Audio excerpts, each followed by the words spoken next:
సరే ఢిల్లీ లిక్కర్ స్కామ్‌కి సంబంధించి కొంత హాట్ నడుస్తుంది అని చెప్పుకోవాలి. ఇప్పటికే పార్టీలన్నిట్లో కూడా కొంత చర్చనీయాంశంగా మారింది కవిత లిక్కర్ స్కామ్‌కి సంబంధించినటువంటి ఇష్యూ. ఒకవైపు ఈడీ విచారణకు హాజరు కావాలి అంటూ కూడా కవితకు నోటీసులు ఇచ్చిన నేపథ్యంలోనూ తిరిగి మళ్ళీ ఈడీకి లేఖ రాయడం జరిగింది. ఈ నెల 15న ఈడీ విచారణకు హాజరవుతానంటూ కూడా కవిత స్పందించడం జరిగింది. దీనికి సంబంధించిన పూర్తి డీటెయిల్స్ అందించేందుకు మా బ్యూరో చీఫ్ కృష్ణమూర్తి అందుబాటులో ఉన్నారు. కృష్ణమూర్తి. Thank you Pranay.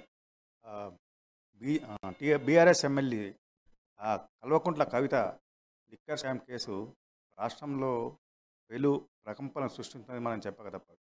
కారణం ఏంటంటే ఒకవైపు కవిత మహిళా రిజర్వేషన్ బిల్లుకు సంబంధించినటువంటి అంశంపై కేంద్ర ప్రభుత్వంపై ఒత్తిడి తెచ్చేందుకు ఆ ఉద్యమాన్ని సన్నద్ధమవుతున్న నేపథ్యంలో ఈడీ లిక్కర్ కేసులో ఢిల్లీ లిక్కర్ స్కామ్ కేసులో ఈడీ నోటీసులు జారీ చేయడం కొంత రాజకీయంగా కూడా సంచలనంగా మారింది. కారణం ఏంటంటే కవిత ప్రమేయం ఉన్నది అంటే రామచంద్రం పిల్లై ఆమె అనుచరులు, మిత్రులు, సహచరులు. రామచంద్రం పిల్లై ఏదైతే ఈడీకి స్టేట్మెంట్ ఇచ్చారో చార్టర్డ్ అకౌంటెంట్ మాజీ చాటం బుచ్చిబాబు వీళ్ళ స్టేట్మెంట్లను పరిశీలించిన అనంతరం ఈడీ కవిత మీద స్పష్టమైన ఆధారాలు సేకరించిన అనంతరం ఈడీ విచారణకు నోటీసులు జారీ చేసింది. ఈ నోటీసులు జారీ అయి దాదాపుగా 4-5 రోజులు అయినప్పటికీ ఈరోజే వెలుగులోకి వచ్చింది ఈ విషయం.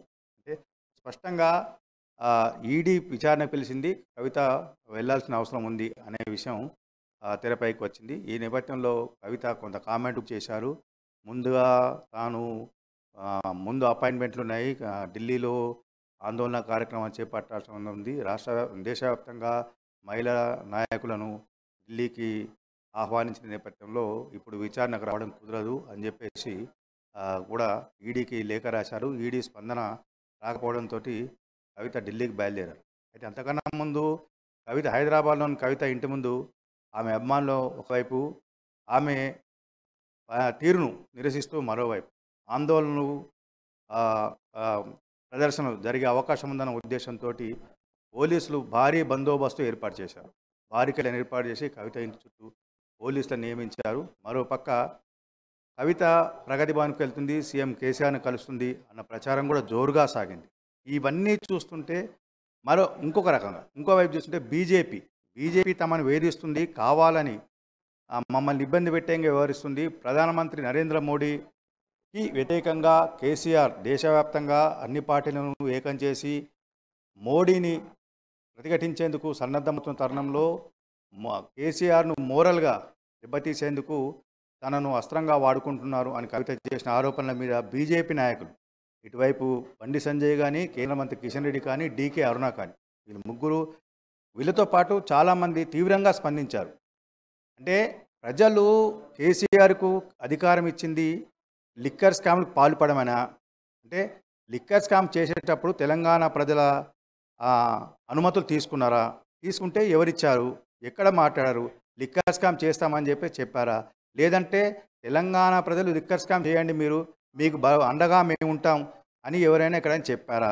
అంటే తాను చేసిన పొరపాట్లను తెలంగాణ ప్రజల మీద రుద్ది తెలంగాణ ప్రజలకు తన పొరపాట్లను అంటగట్టి వాళ్ళకు ఆపాదించే విధంగా తెలంగాణ ప్రతిష్టను దేశవ్యాప్తంగా తీసేందుకు కవిత కల్వకుంట్ల కుటుంబం ప్రయత్నం చేస్తుంది. ఇది తప్పు అని చెప్పేసి బీజేపీ నాయకులు తీవ్రంగా విరుచుకుపడుతున్నారు. మరోవైపు దర్యాప్తు సంస్థలు చేస్తున్నటువంటి ఆరోపణలు కానీ, కోర్టులో కవిత మీద చేసినటువంటి ఆరోపణల మీద ఇటు కేసీఆర్ కుటుంబం కానీ, కల్వకుంట్ల కవిత కానీ, సీఎం కేసీఆర్ కానీ మిగతా నాయకులు ఎందుకు స్పందించట్లేదు, వాటిని ఖండించట్లేదు, ఇవన్నీ తప్పు, ఫోన్లు పలగొట్టారు అని చెప్పేసి ఈడీ, సిబిఐ కోర్టులలో ఛార్జ్షీట్లలో కవిత మీద అభియోగాలు మోపారు. నేను చేయలేదు, ఆ ఫోన్లు పగలగొట్టలేదు అని కవిత ఇంతవరకు ఎందుకు స్పష్టంగా చెప్పలేకపోయింది? తర్వాత కేసీఆర్ కూడా తన బిడ్డ ఏమీ చేయలేదు, కవిత తప్పులేదు, ఆమె ఫోన్లు పలగొట్టలేదు, అదేవిధంగా ఒకటే ఫోన్ వాడుతున్నారు, ఆ ఫోన్ ఖరాబ్ అయితే అక్కడ పక్కకు పెట్టారు అని చెప్పేసి ఎందుకు చెప్పలేకపోతున్నారు? అంటే దర్యాప్తు సంస్థలు చేస్తున్నటువంటి ఆరోపణల మీద ఇటు రాష్ట్ర ప్రభుత్వం కానీ, రాష్ట్రంలో ముఖ్యమంత్రి కానీ, మిగతా నాయకులు ఎవరూ మాట్లాడకుండా కేవలం దర్యాప్తు సంస్థలను అడ్డుపెట్టుకుని కేంద్రం కుట్రలు చేస్తున్నది.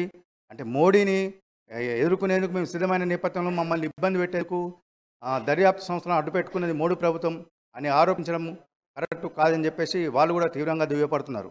ఒక మహిళ అయి ఉండి లిక్కర్ స్కామ్లో అంటే మద్యం వ్యాపారంలో అక్రమాలకు పాల్పడడం ఎంతవరకు సబబు అని కూడా బీజేపీ నాయకులు నిలదీస్తున్నారు. మరోవైపు టీఆర్ఎస్ నాయకులు కూడా అదే స్థాయిలో బీజేపీ నాయకులను విమర్శిస్తున్నారు. కావాలని అంటే తనకు వ్యతిరేకంగా మోడీ ప్రభుత్వానికి వ్యతిరేకంగా బీజేపీకి వ్యతిరేకంగా ఎవరైనా మాట్లాడితే వాళ్ళను అణచివేసేందుకు సిబిఐ, ఈడీ, ఐటీ ఈ కేంద్ర దర్యాప్తు సంస్థలను వినియోగించుకొని వాళ్ళను ముప్పు తిప్పలు పెట్టేందుకు కేంద్ర ప్రభుత్వం ప్రయత్నం చేస్తుంది. గతంలో జరిగింది ఇదే, ప్రస్తుతం జరిగేది ఇదే.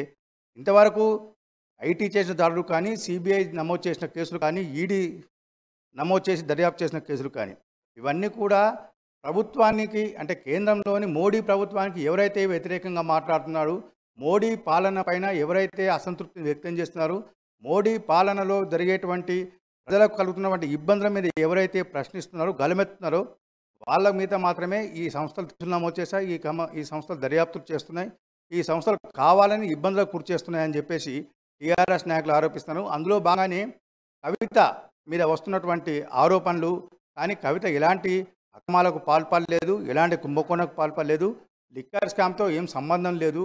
అయితే రామచంద్రన్ పిల్లలతో కానీ బుచ్చిబాబుతో కానీ మాట్లాడితే మాట్లాడుండొచ్చు. ఒక నాయకులుగా, ఒక ఎంపీగా, ఒక సీఎం కూతురుగా, ఒక ఎమ్మెల్సీగా ఎవరైనా వస్తే కలిస్తే వాళ్ళకి కలిగే ఇబ్బందులు కానీ వాళ్ళకి ఏమైనా సహాయం అంటే చేసి ఉంటారు. అంత మాత్రాన కవితకే సంబంధం ఉన్నది, కవిత లిక్కర్ స్కామ్తో సంబంధం ఉందని కేంద్ర ప్రభుత్వం కేంద్ర దర్యాప్తు సంస్థ చెప్పడం కరెక్ట్ కాదని చెప్పేసి ఇటు బీఆర్ఎస్ నాయకులు కూడా ప్రతిఘటిస్తున్నారు. అంటే ఈ నేపథ్యంలో చూస్తుంటే ఈరోజు ఉదయం నుంచి కూడా రాష్ట్రంలో లిక్కర్ స్కామ్, కవిత ఈడీ నోటీసులు, లిక్కర్ స్కామ్లో కవిత పాత్ర, వీటి మీదనే ప్రకంపనలు వస్తున్నాయి. అటు రాజకీయంగా కూడా వీటి మీదనే విమర్శలు, ప్రతి విమర్శలు జరుగుతూ ఉన్నాయి. అంటే మహిళా దినోత్సవం నేపథ్యంలో కవితకు ఈడీ నోటీసులు జారీ చేసిందన్న విషయం తెరపైకి రావడంతో కొంత అంటే మహిళల్లో కూడా విస్తృతంగా చర్చ జరుగుతూ ఉన్నాయి. ప్రణయ్, చూసుకుంటే కవితకి సంబంధించి ఒకవైపు షెడ్యూల్ అనేది ఫిక్స్ అయింది ఢిల్లీలో.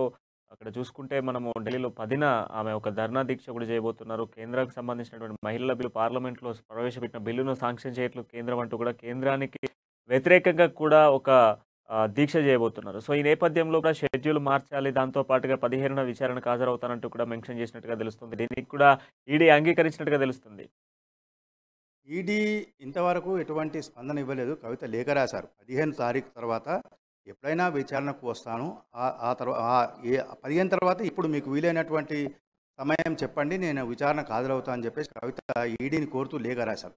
కానీ ఈడీ నుంచి ఎటువంటి స్పందన రాలేదు. సాధారణంగా ఈడీ అంటే ఎప్పుడో ఈడీ మనకు తెలిసినటువంటి అంటే మనకున్న తాజా సమాచారం ప్రకారంగా వారం రోజుల క్రితమే ఈడీ కవితకు నోటీసులు పంపించింది. అయితే ఈ విషయము నిన్న సాయంత్రం నుంచి ఈరోజు పొద్దున వరకు కొంచెం క్లారిటీ వచ్చింది. ఈరోజు కూడా కవిత స్పందించారు. అంటే వారం రోజుల నుంచి స్పందించకుండా ఇప్పటికిప్పుడు ఆమె లేఖ రాయడం ఏంటని ఈడీ కొంచెం అభ్యంతరం చెప్పినట్టుగా మనకు తెలుస్తూ ఉంది. అయితే ఈడీ స్పందన ఏంటి, కవిత రాసిన లేఖ మీద ఈడీ స్పందన ఏంటి అనే విషయాన్ని ఇప్పటివరకు రాలేదు. అయితే కవిత ఈరోజు సాయంత్రం ఢిల్లీకి బయలుదేరి వెళ్ళారు. వారు శంషాబాద్ ఎయిర్పోర్ట్ చేరుకొని అక్కడి నుంచి బయలుదేరుతున్నారు. అయితే ఈ బయలుదేరినప్పుడు ఆమె రేపు విచారణకు హాజరవుతారా, లేదు 15 తారీఖు వరకు తనకు అనుమతి కోరింది కాబట్టి అక్కడ ఏమైనా వస్తే అక్కడ ఆగి ఎల్లుండి జరిగేటువంటి అంటే మహిళా రిజర్వేషన్కి సంబంధించి జంతర్ మంతర్ దగ్గర ఏదైతే నిరసన కార్యక్రమం చెప్పాలనుకుంటారో అక్కడ హాజరవుతారా అనే విషయాన్ని కొంత స్పష్టత రావాల్సి ఉంటుంది. ఈ సాయంత్రం వరకు ఆ స్పష్టత వచ్చే అవకాశం ఉంది. Pranay, right, thank you Krishnamurthy.